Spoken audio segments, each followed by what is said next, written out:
The way the system is literally designed to prevent patients from getting the care that they need, the institutions that we trusted for years are actually the institutions that got us exactly where we are, which is incredibly expensive healthcare. The issues were really systemic. I was contractually bound to not tell people about DPC clinics because they're not affiliated with my hospital. I mean, it's immoral if you ask me, right? I can't be the person that hurts the people that everybody thinks I'm saving.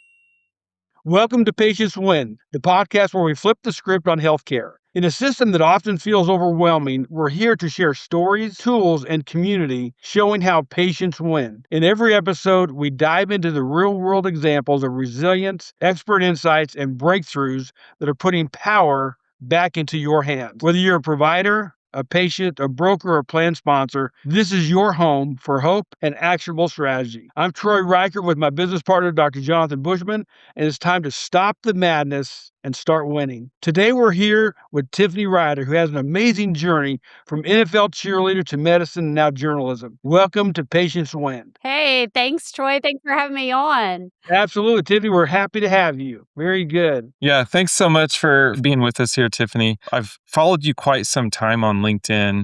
Before we'd had the chance to connect through Health Rosetta was one place, but I have always been intrigued by your perspective. Now it's time to dig into what your history looked like and how you got into medicine, but further than that, where you're going today, which is really exciting to me. Tell us a little bit about your journey. How did you end up in healthcare? Because I think your LinkedIn profile said something about being an NFL cheerleader, and I can't say that. I can't.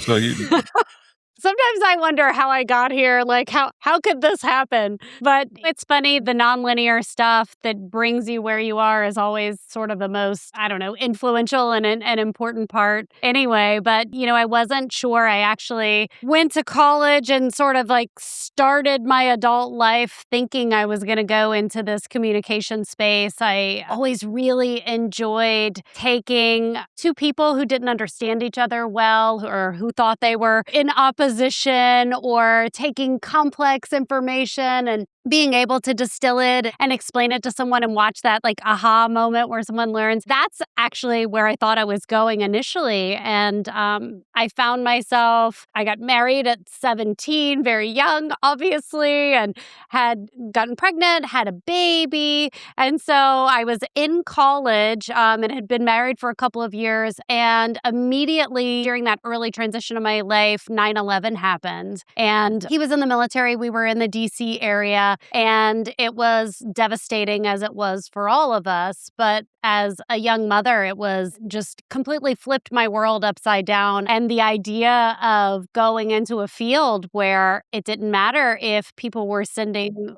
letters with anthrax spores, or there was a sniper at the gas station, or a horrific world event. I said, I just don't think I'm cut out for this. I can't do this. And so I actually wasn't really sure, really upended my whole plan. And I wasn't sure where I was going. And it wasn't till I had some interactions with the medical system and then ended up doing some volunteer work at the USO through the NFL cheerleading background that I even had medicine on my radar. And now that I look back at it, this is always where I was supposed to be and the life I was supposed to have lived to get here. But, you go through some funny paths. So you went back to school and became a PA then? I was that early on, a few different interactions with the medical system. I had grown up poor and didn't have health insurance and hadn't really had extensive experience. I'd seen people in my community seek emergency care. I'd seen people fall through the cracks, but I hadn't personally had much interaction. And then when I was in college, I had gotten a diagnosis of prediabetes and PCOS. And I didn't know anything about medicine. I was interested in journalism and whatever. And I said, well, what the heck does that even mean anyway? I asked my doctor and she said, well, it's not that big of a deal right now.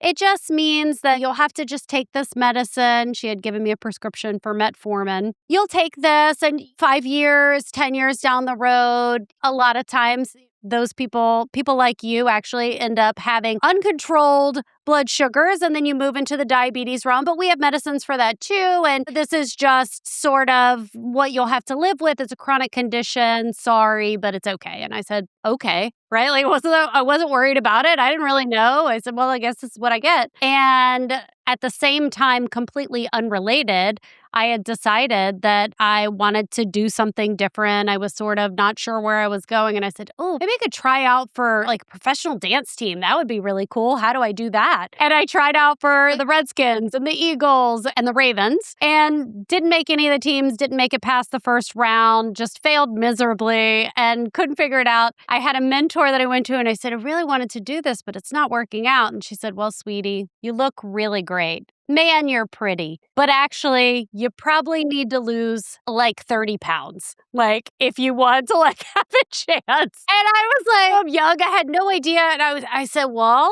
like, can you help me do that? Like, I don't know how to do that. Can you help me? And she said, sure. And so the next year I spent learning how to like eat real food, exercise, and lift weights and put them back down and just doing basic self-care stuff. And I ended up losing that 25, 30 pounds, whatever it was. And by accident, I end up, I make the team that next year, I become a Redskin cheerleader.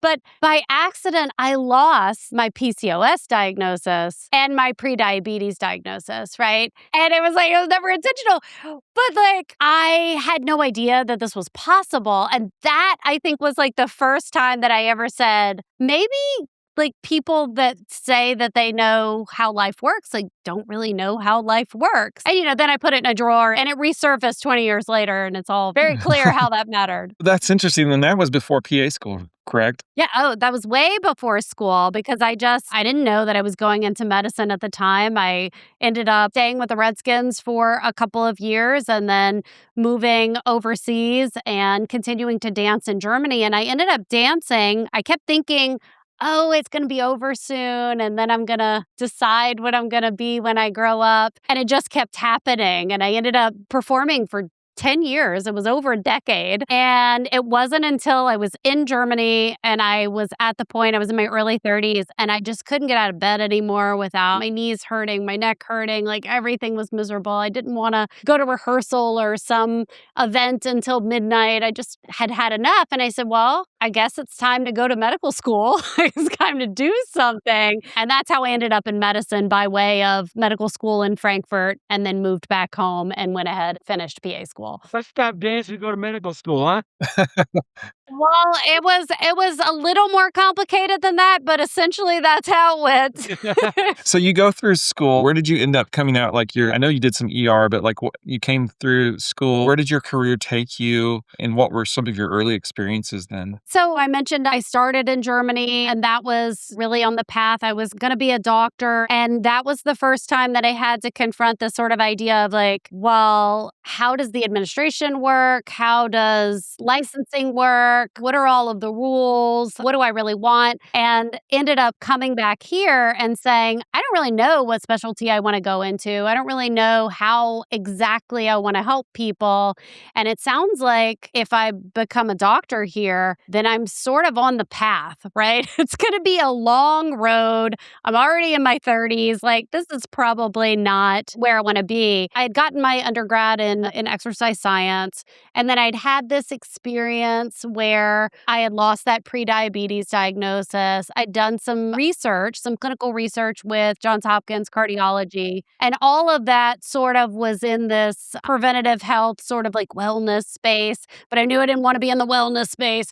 So I said, well, okay, let me do PA school and that'll give me all the options. So when I went into PA school, I wasn't exactly sure where I was going. But as I did my rotations, it became pretty clear that emergency medicine was suited. I like the F word a lot. I like that translation piece where you take difficult problems and then not the patients, the issues and the like social issues that people are dealing with. And you say, oh gosh, you need this treatment, but you don't have a car and you have to do this. And there's a lot of negotiating different systems and communication that goes along with that. And I was really drawn to that. So I get through school. Everyone says, well, you can't go directly into emergency medicine. Nobody wants emergency medicine PAs because, it requires like a lot of training and you have to like really be good and really know what you're doing. And I'd had this whole NFL experience and I was like, what are you going to tell me I can't figure it out? Like, I can study harder than anybody I know. I can find ways to educate myself and be trained. And so I applied to, I don't know, it was over 100 jobs. And I found one that said yes. And I walked onto the unit and COVID happened. That was sort of my indoctrination into medicine and what medicine was. And I spent COVID in the ER and quickly realized that I wasn't going to achieve the things that I wanted to achieve one patient at a time. The issues were really systemic and they were issues that needed to be solved at a policy level, at a level of the patient, of teaching the patients how to protect themselves and how to know how to operate in the system, and at the level of doing what you guys do with Health Rosetta, right? Like with benefit plans being built in a way that minimizes corruption, essentially, what it is, right? Minimizes all of this middlemen stealing off the top and emphasizing the patients. And so once I knew that world existed and that there was this whole separate ecosystem of benefits advisors and vendors and plans that were actually working to change the incentive structure, I said, oh my gosh, like I've got to be a part of that. Anyway, that was like a really long answer. And you'll have to remind me No. what the question actually was. No, I love it because you answered the question, but you went even further, which is great because we love that. It actually gives me, so I'm just sitting here thinking as you're saying that, Yeah. my experiences in ER, my experiences in urgent care, my experiences in primary care. And I'll tell you, Tiffany, what has really getting into the Rosetta space, and as a physician, Yeah. you can understand this, that you've lived in the downstream. And to me, I look at the ER as I failed. Right? If my patient ends up in the ER, I failed, or they've developed something that I can't handle. It's beyond the capacity in the clinic. And that's going to happen. We know that's going to happen. And that's okay. Yes, that's why. Exactly. That's why they're there, right? That's why they're there. But to think or to come from a foundation of prevention, or at least a mindset of there's ways around this to prevent this. And then as very well, even in light of COVID, there's plenty of patient encounters and experiences in the ER that you just kind of scratch your head and you go, this is a failure of upstream somewhere. Right. And as you said, the system, right? Okay, well, what does that mean? And I think of us living downstream and thinking like, how do we get upstream? How do we do that? And for me, that answer has been get into the benefits, get into the plan design, get into the financial risk, get into the conversations, get up there, get the data that we need so that we can act fast, right? All of those things matter because it actually, not that I'm trying to live easy, but it makes our jobs very easy in primary care when those things upstream have been done very well. I think that's why DPC has been so attractive to so many people, is because they're feeling, oh, wait, if we design this right, the experience actually feels entirely different. That's what we love about it. But that's so interesting, your ER experience, and to go through COVID in the ER, regardless of where you were in the country, absolutely devastating I know our country and the world, but like the individuals who are in the middle of that care, the kind of emotional struggles and challenges you went through. Like I have a heart for all of my colleagues that went through that. And I really wasn't, quote unquote, in the trenches in a lot of ways, right? Sure. I think for me,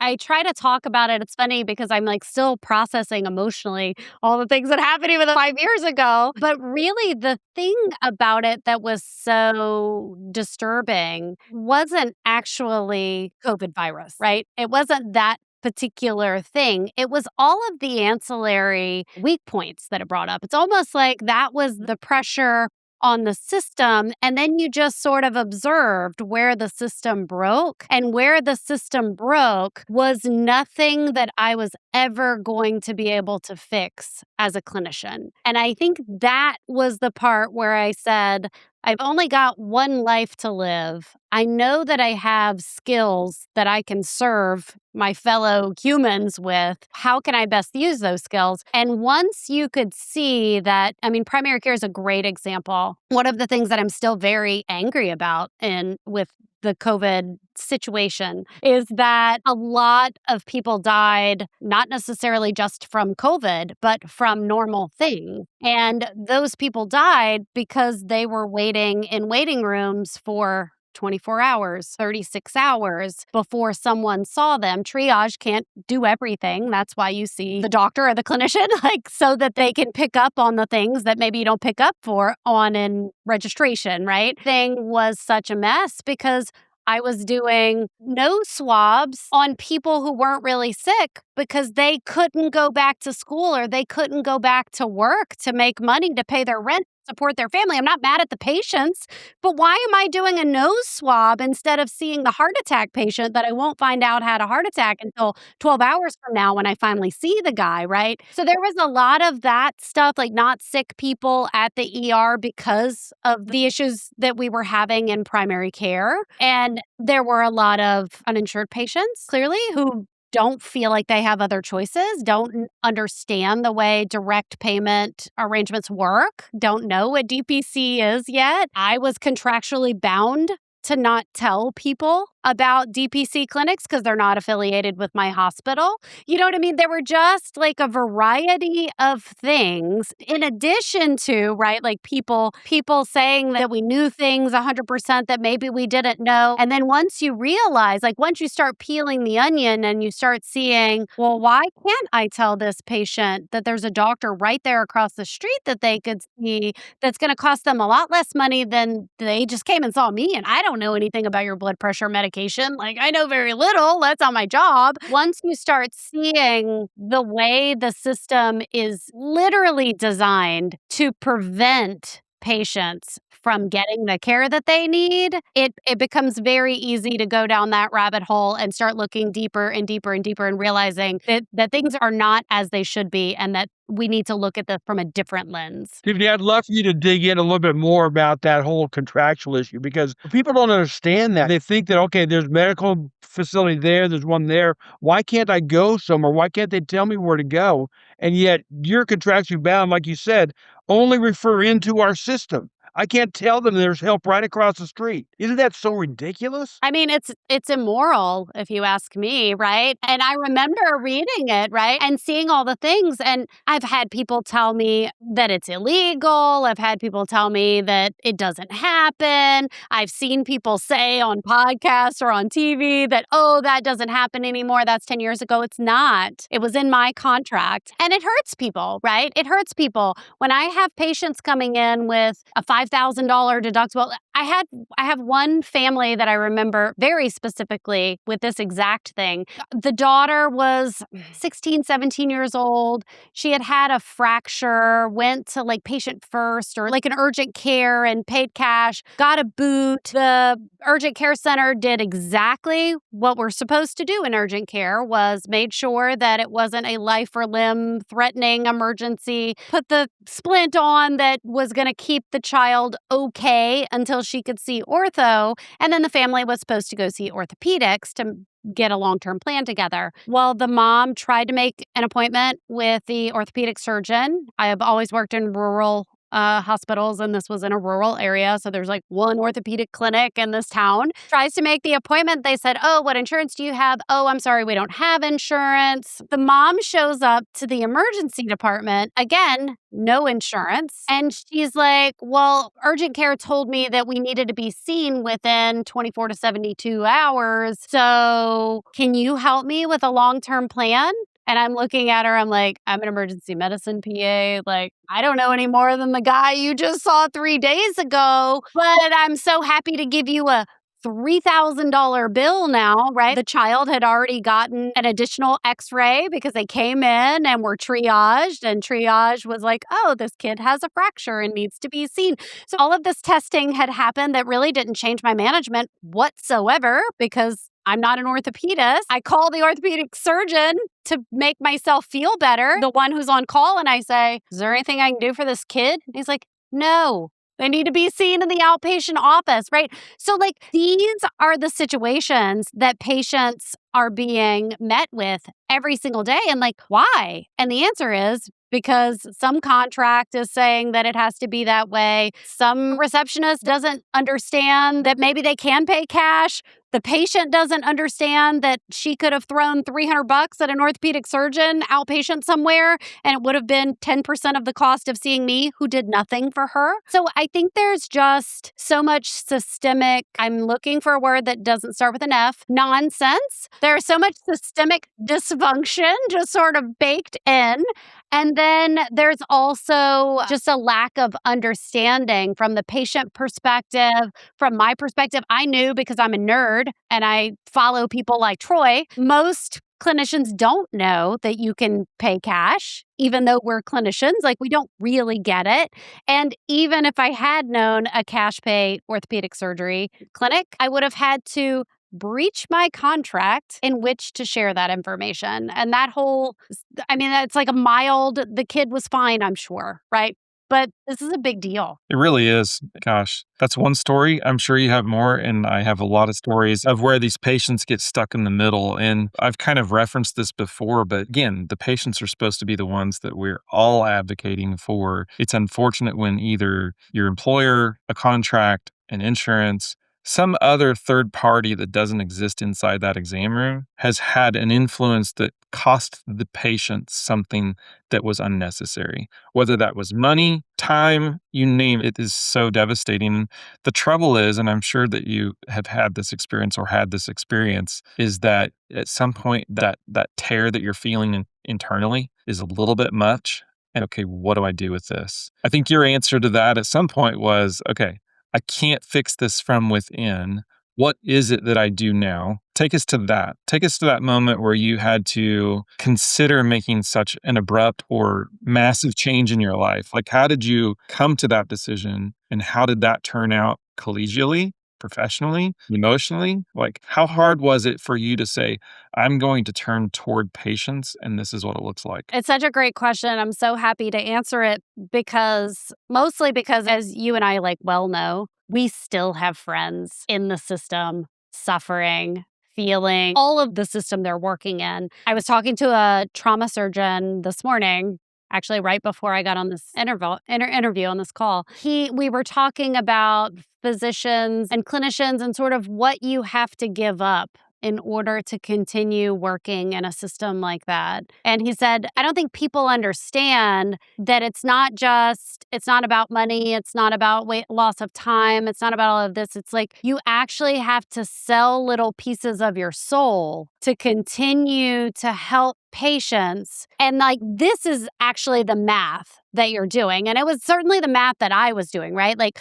okay, I'm going to save some number of patients staying in the system. And, for me, it was like, I knew that I was good at my job. I knew that I would go above and beyond, right? I know I was coaching my patients on what to say. I was doing things that I didn't see other clinicians doing. And I'm not even saying that I was so much medically smarter than others. It was more just I had a heart for helping people figure out the system pieces. And I knew that once I was gone, nobody was doing that for those patients. And so anyway, I don't know. I really struggled with it emotionally. For me, the turning point was I read Marty McCary's book, The Price We Pay. It was so horrific and so devastating to even imagine that any of it was true. I knew Marty from the work that he'd done with the surgical checklist. Remember that research study? We learned about that in school. So I said, well, I don't know. So I went through the book and I highlighted all the names in the book,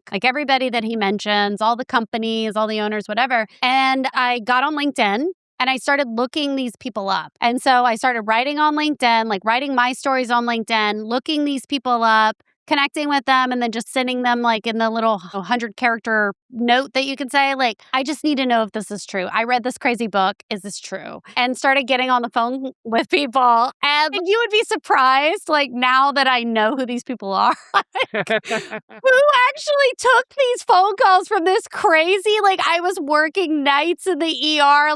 It had to have just been the nuttiest messages that I sent where I'm just I don't know. I just this can't be true. PBM, what is this really real? But everyone that I talked to, of course, said, yeah, this is real dysfunction. And that book that he wrote is the system that you are supporting. And that was the turning point for me, was realizing that there was no way for me to function in a system where the incentive structure made me do things that weren't good for my patients. Yeah. And you're really describing, a lot of people use the term, maybe overuse the term, of moral injury. I mean, that's what that is, right? There's a lot of us, I think most of us in the profession, even those who've taken an exit and done something differently like we have, I think many of us get labeled as burnout. And in a certain way, that's true, but it's really the emotional exhaustion you feel from being torn constantly. Like, who am I working for here? And I'll never forget, and it's actually, I say I never forget it, but you reminded me of something I hadn't thought of in years. The very first day of medical school, our white coat ceremony, the dean of our medical school got up, and I remember a couple things he said. I know it's a very impressionable time, but I remember one specific thing he said that has stuck with me, and that is, you will always be your patient's greatest advocate, and you must be your patient's greatest advocate. Now, I had no context into what that would mean. I had no idea what that would mean. But he was so adamant about the way he said it that it stuck with me. And as the years have progressed, I've realized that in terms of a relationship and the trust that's built between the professional relationship of a clinician and a patient, that trust involves the idea, the trust, that you are working directly for them, with only them in mind, and you're doing anything within your capacity, your knowledge, and your tool bag to help them. And they don't understand on the outside what's potentially drawing your attention away, your time away, your emotions away. And unfortunately, and I've seen this too, where some of my colleagues, and myself included in this, is that a patient has stopped me. Now, this is years ago. This doesn't happen, fortunately, anymore. But a patient has stopped me. Are you okay? Is everything okay? And I'm like, I can't answer the question. I can't answer the question because, number one, you won't understand it. Number two, I'm going to have to admit that my mind is in some other place that I can't. And if I really told you the reality of the situation, you're going to get really frustrated with me. And so, no, it's okay. I'm just concentrating. I'd have to kind of blow it off. Like, no, I'm just kind of trying to put the pieces together about how I'm going to make this, how I can help you with this. But really, it was that moment of true emotional pull that it's like, they could see it on my face. They knew it. That's kind of devastating, even looking back, thinking about that. Well, before you move on, like, I think that's so important. It's so resonant what you said, because there's a difference between being completely burnt out and feeling like you're participating in something where you're harming others that you really spent your whole life to do the exact opposite of, and then choosing not to quit, but choosing to rise above, even though it's hard. And even though you have no idea how you're going to pay your rent and your $250,000 in student loans, saying, I don't know what this means, and I have to give up my identity, and I have to give up so many things that I spent years building towards. I can't be the person that hurts the people that everybody thinks I'm saving. And that's really gross. And it's something that I don't know that I've ever heard anybody articulate as well as you just did. And I really appreciate that. No worries, but context is everything. There's times where I wrote a piece about this, about how, like, I get nervous sometimes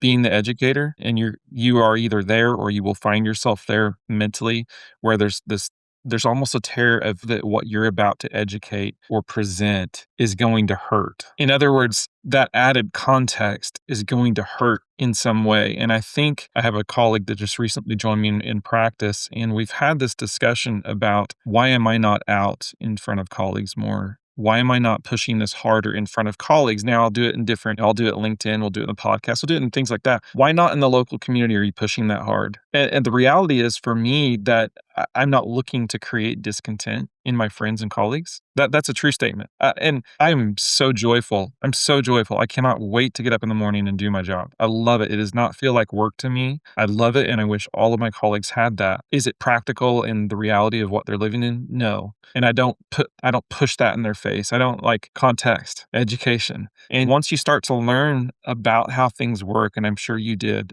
there's a reason I have this behind me, right? You continue to ask and ask and ask. And the more you learn, the more it's like, okay, I can't unsee this, and I can't unfeel how this changes the way I see patient care. And, when I left the traditional system to do my own practice, my hospital CEO was asking what, and I said, if anyone asks, just let them know I went to go work for patients. Well, isn't that what you're doing today? No. I mean, I'm going to work for patients, purely. And in a sense, that's what you've done now is taking yourself out of a clinical role, which is where you would say this is where you're working for patients, but you've redefined the way that you're working for patients because you're still working for patients. So tell us what that looked like now that you've taken that leap and how hard that could have been or was for you through that and what you've learned through it. I think the hardest part was probably deciding just to do it. And then it's interesting because there's something about the practice of medicine that's just it's so cathartic. There's a protocol for everything. There's just a way that things work. And there's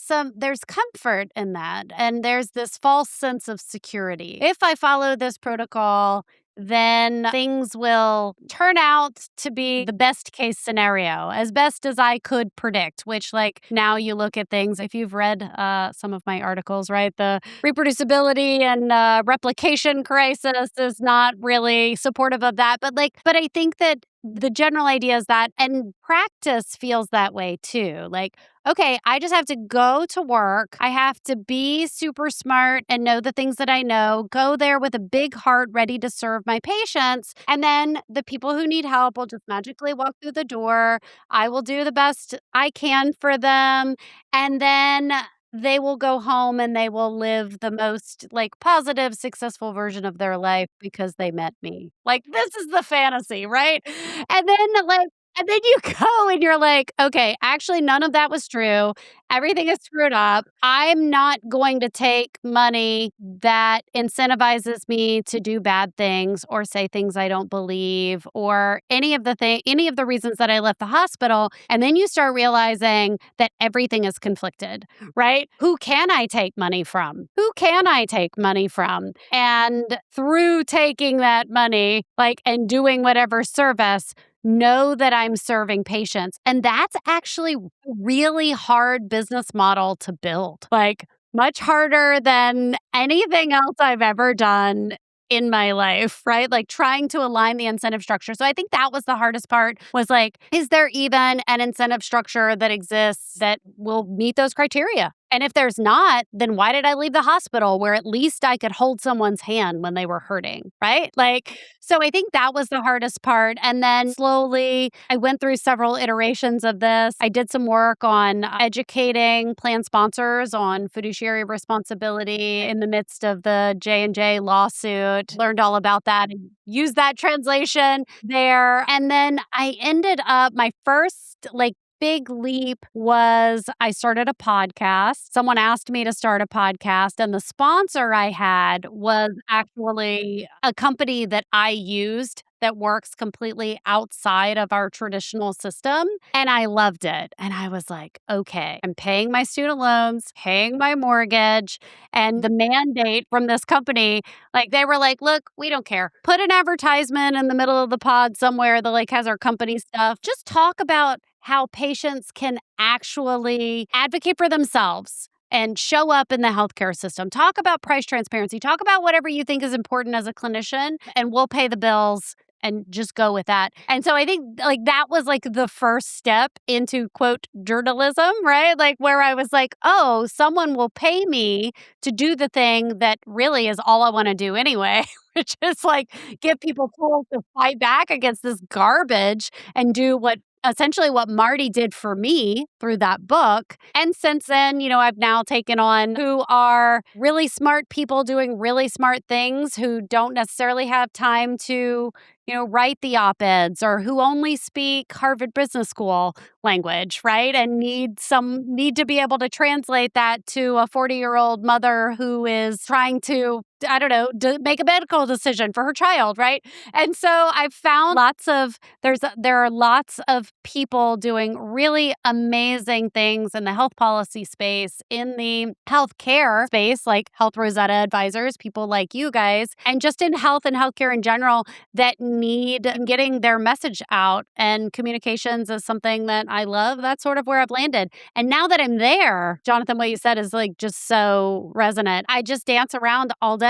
Like, I'm just so grateful and happy and fulfilled. And I reserve one day a week to go play, to go to an event that's like fun for me. So yesterday I have press access at HHS and FDA. So yesterday there was a food allergy panel at FDA and I was like, ooh, this is my jam. It's so nerdy and it's so silly. But like I get to go to these events and I get to sit there and I'm sitting there next to like a writer from the Washington Post and a writer from somewhere else. And like there's lots of media there, which is interesting, but it's really cool to sit in the room and know I'm viewing the information that I'm being given through a different lens. And then I can give my readers something that the Washington Post can't give them. I went to the HRT press conference that they had when they took estrogen for a long time was labeled as a black box warning. And then they took the black box warning off because they didn't think that the evidence behind it really supported having it there, which I agree with. But anyway, I was in that room and, it was the first time that I ever got to ask a question. So I got to raise my hand and ask my little question and I got called on. And it was so cool because the questions that I want to know the answers to are different as a clinician than as someone who's like picking up their phone, reading the question that their editor wants because, I don't know, pharma advertises in their newspaper or whatever. Like, I can only make assumptions about why people ask the things that they ask. But every time I go to these things, I just show up and I say, clinically, like, what did I want to know at the bedside? I've never prescribed vaginal estrogen for a woman who has come into the ER with a kidney infection because she should have been on vaginal estrogen, right? Like I should have known that. And so it's so cool to be in a position where I can look back at the mistakes I've made, look back at the things that I wish I had known at the bedside and be able to say, what are you doing? What are we doing to solve this problem? Because clearly, like, we need to solve it. And that feels like a really unique position that I'm just so grateful to be in. And I'm able to then take that information and write in words that I would use to talk to my actual patients. And so, I don't know. That's where I found myself. That's what's fun for me. That's what I'm enjoying doing. But I think it's different for different clinicians, obviously, Jonathan. Yes. No, I love that. And having the different perspectives, like I hadn't even really necessarily considered what you just said. Being there in the press, you literally have a specifically unique perspective and background to know what questions to ask. Yes. To shake your head and scratch your head when others ask. Yes. Or like yesterday in the allergy panel, they were talking. I'm trying to think of how I can distill this in a way that is easy to understand but basically, they were talking about wanting to introduce a treatment very early in childhood because if you do the treatments early in childhood for allergies, you get better results. And so they were like, we're really going to need incentives to be able to do this. And they said a bunch of like fancy words, but basically what they were saying was, could we please have liability protection to test these drugs on children? Is like what I heard as a clinician. And maybe there's rationale for that. Maybe there isn't. I don't know the whole story, but it's interesting to be able to sit in the room and say, that's a question I can ask. That's a question that I can frame in normal people language, an everyday person who doesn't want to quit their day job, but still wants to understand what the heck is happening in the world of allergies. And I can say, I don't know. This was the question that was posed. These are the words they used. This is what I think they mean. And what do you think? And that I really enjoy because I feel like of all the things in medicine, financial and clinical, it's the informed consent piece that's missing. And I'm not talking about the pieces of paper that we ask them to sign, but like when my insurance company tells me that I need to get an imaging study at one place and then tells whoever's managing that they're not allowed, Ohio Health, they're not allowed to tell me that it's cheaper to get it across the street. Like, that's not really informed consent. And I don't care about all the people making money. It's not informed consent for me as the patient. right? And again, to patients win, like I deserve to have the information that I need to have to be able to make the best choice for myself, my family, my kids. And like the entire system, clinically and otherwise, is sort of set up to obfuscate and be opaque. And that's not okay. Tiffany, if you take that one step further, it's actually, as I would see it, it's actually implied consent without information, right? So we Yes, call yes, it informed yes. consent, but really we didn't have a conversation. We didn't give you the information, but we have implied consent because you let us do it, right? And patients allow that. From a defensibility thing, you'd say, well, it was implied consent. Well, it wasn't informed, Yes. right? They just let you do it because you didn't give them any more information. And because as a culture, we have propagated this. I feel like we have encouraged this behavior. And by we, I mean as clinicians for sure, as benefits professionals for sure. Like we enjoyed decades of just saying, like, I'm in charge. I went to school for a long time. You just sit down. I'm going to tell you what to do. And I think that, right? Like, and I hate to use the word paternalism because I think it's unfair. But like that whole idea of I'm bigger than you, I know more than you, and I'm just going to tell you what to do is it's just inappropriate. And I think that of all things that came out of the entire public health response that we had around COVID, I think that was the thing that I actually feel like was a win was that patients decided that maybe we don't know everything that we pretend to know. And maybe we should ask questions. And maybe the people that tell us not to ask questions, we should ask them more questions, right? And that applies to medicine as well as the things that you guys are doing. Because after you start uncovering it, you realize that there's more to be uncovered. So, what, Tiffany, gives you the greatest hope now that you've kind of seen this other angle, this other side? What gives you the greatest hope in terms of change that may be coming or impending? Yeah, I really think that's it. I would love to say I do have a lot of hope. The new sort of approach that we're seeing institutions take. But I think at the end of the day, it's seeing the change in the way that everyday people view medicine and healthcare. I think that even 5 years ago, 10 years ago, we just believed everything that our clinician said.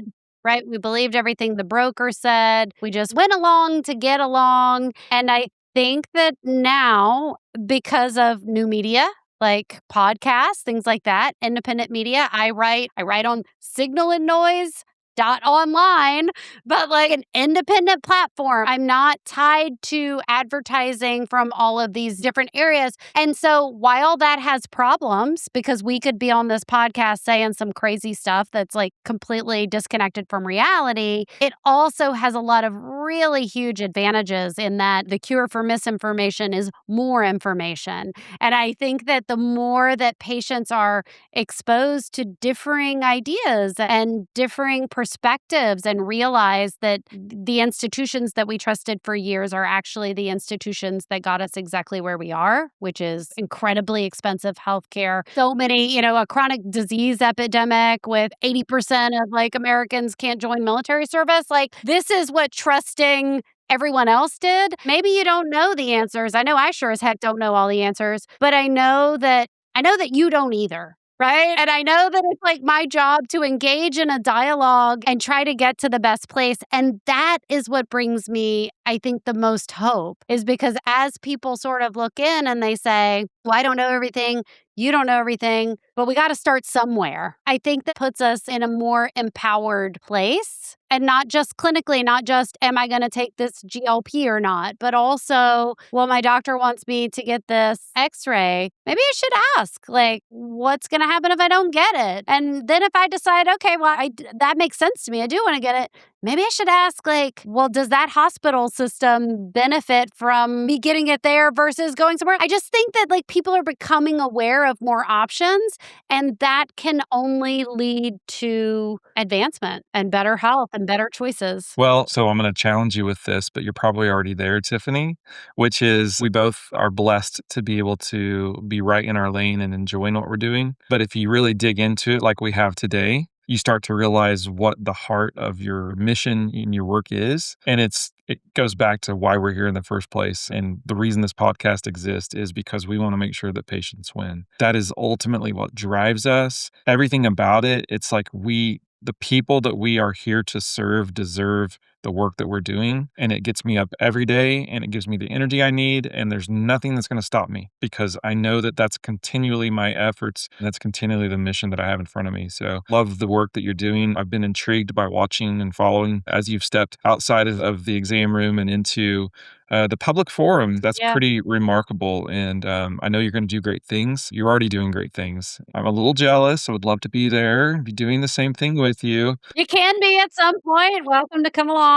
I'm going to live vicariously through your journalism. I appreciate you being on the show today. It's really insightful. And I love, love, love that we have people presenting patients at the White House and at HHS and at FDA and all of these various places where sometimes the people that we were meant to serve get lost in all the noise. Jonathan, we are big on education, and this has been so insightful. And Tiffany, we're going to do a shameless plug. What's your podcast? Let's give everybody an opportunity to Yeah, hear so the the rest of podcast your is story. on hold, but I'm writing at signalandnoise.online. There's a paid subscription part, but I publish everything under free. So just do the free, subscribe, hang out, let me know what you want to hear about. And I think if I have like anything to give to your audience, I would say like just keep asking questions, right? Like read things from people that make your blood boil.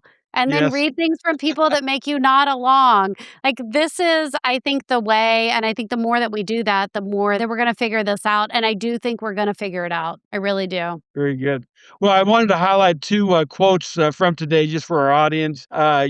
Tiffany, you mentioned about the doctor that you talked to, and you had to sell a little piece of your soul to continue seeing patients in his current system. I mean, is that just a slap in the face of what we're doing to doctors and other providers? We're supposed to be taking care of patients. That's what they're doing. They're selling part of their soul. And then the second quote from you, Dr. Bushman, you must always be your patient's greatest advocate. And that's literally what we have to be.